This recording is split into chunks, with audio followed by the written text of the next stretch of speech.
大家好，我是马挺。今年的情人节，我发布了一条视频，是和一个在越南工作的中国小伙聊他的一段失败的感情经历。这个小伙叫阿俊，他和他的越南前女友交往了1年，后来不欢而散，结果是人财两空。今天我想来分享，在越南的一种女人适不适合做老婆呢？真心来越南找老婆的朋友最好能避开这个坑。首先，我们来回顾一下阿俊的故事。老规矩，还是以回答问题的方式。第一个问题，阿俊和这个女人交往了多久？一共花了多少钱？他们交往了1年，在交往期间，阿俊给这个女人大概2亿越南盾，相当于5万多人民币。这里不包含他们约会的开销。这张图片是阿俊给这个女人的转账记录，一共是1亿多越盾。另外，阿俊还给她一些现金。第二个问题，他们分手的原因是什么？就是这个女人同时和多个男人保持男女关系，用俗话说就是给阿俊戴绿帽子了。第三个问题，阿俊是如何得知这个女人和多个男人有关系的？有什么样的证据？这就要说到今年的春节期间，阿俊去这个女人家里过年，顺便想和她的家人谈一下结婚的事。那么发生了什么事情导致没有谈成？主要发生了3件令阿俊灰心的事情。第一件事情就是在他们家里吃饭的时候，这个女人拍摄的照片和视频刻意的避开阿俊的正脸，而他所拍摄的这些照片和视频呢，是要分享到社交媒体上面的。那么是什么原因导致他不想拍阿俊的正脸呢？难道是拿不出手吗？但是以阿俊的外表、年龄和收入，我想也不至于拿不出手。那么到底是什么原因？这里我们也说不清楚。但是有一点是可以肯定的，那就是这个女人不想让某些人或者是某个人看到阿俊，这当然就令阿俊不爽了。因为阿俊是你的男朋友，是你的未婚夫，有什么见不得人呢？第二件事情就是这个女人居然在他们县城的论坛里面发征婚帖，居然还被阿俊给看到了。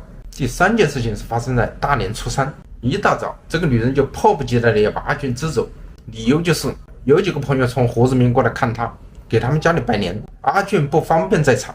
到底是一个什么样的朋友，连你的男朋友和未婚夫都不方便在场？阿俊当然不爽了，但是为了避免冲突，还是暂时回避一下，按照这个女人的指示去她的姐姐家里喝咖啡。后来阿俊看到了一条视频，令他立马做出了一个决定，就是马上离开这里。那么是一个什么样的视频呢？这个视频又是谁发给阿俊的呢？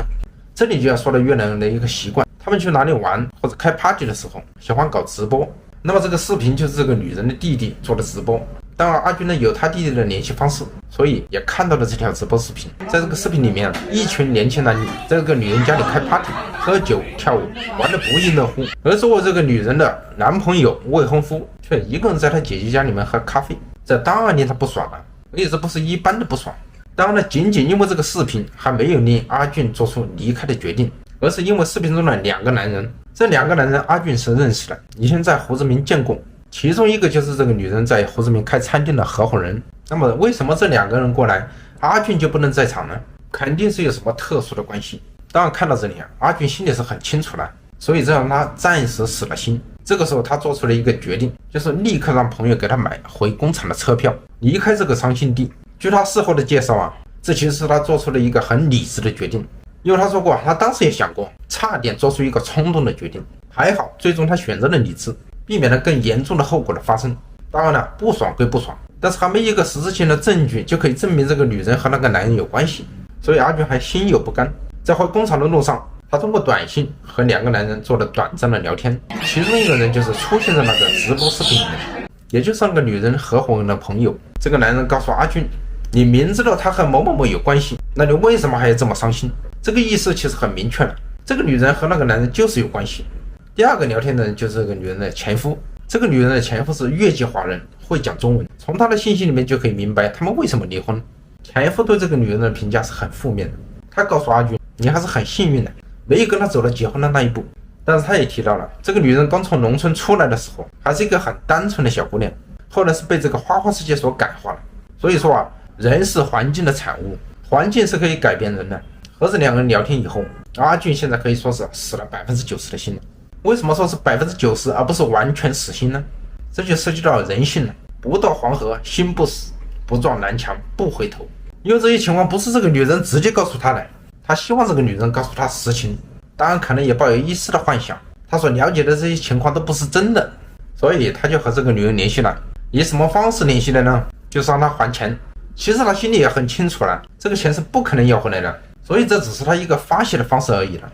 但这个女人非常的干脆，直接把他给拉黑了，从此彻底的拜拜了。阿俊这下才彻底的回过神来，维持了1年的关系就这样结束了。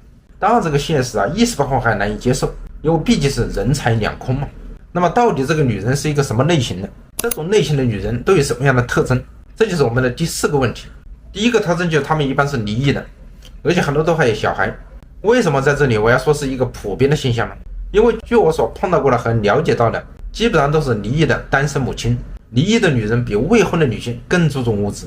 第二个特征就是她们一般会外语，当这里指的不是英语，一般会英语的一般都是接受过良好的学校教育的。这种类型的女人懂得外语最多的就是中文和韩语。那么为什么只是中文和韩语呢？而不是日语、俄语或者是法语？具体的原因我也不太清楚，这可能就涉及到中国人和韩国人的生活习惯以及他们的金钱观，可能从中国人和韩国人身上更容易捞到好处吧。当然呢，如果大家也知道这个具体的原因呢，可以在评论区分享一下。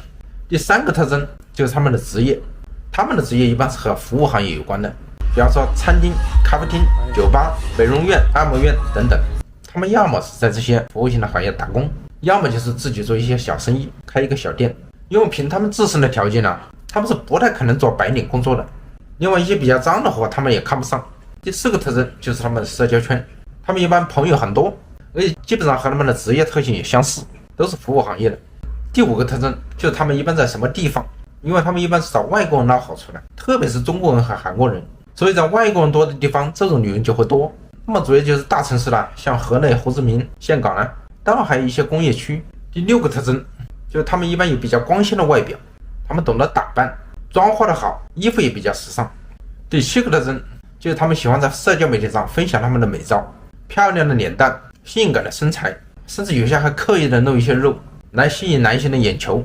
第8个特征就是他们喜欢打开聊天软件中附近的人，在上面交朋友，而且特别是在晚上的时候，我们都用过附近的人这个功能，大部分是什么样的目的，那我们就不说了。以上就是这种类型的女人的8个特征，可能我说的也不全面，但是现在我所了解的只有这些。如果大家有更多的信息，欢迎在评论区分享一下。当然呢，也不是所有的这种类型的女人有这个全部的8个特征，因为我有碰到过的就不会讲外语，但是同样能骗到钱。所以真心的越南找老婆的朋友，碰到这样的女人，尽量的回避，不管她有多么漂亮、多么性感、多么的有魅力，请大家一定要理性，把持住自己，因为有很大的可能你会人财两空。好了，今天的分享就到这里了。如果大家有不同的意见或者有更多的信息，欢迎在评论区分享一下。感谢大家的观看，如果喜欢请点赞关注一下，我们下期再见，拜拜。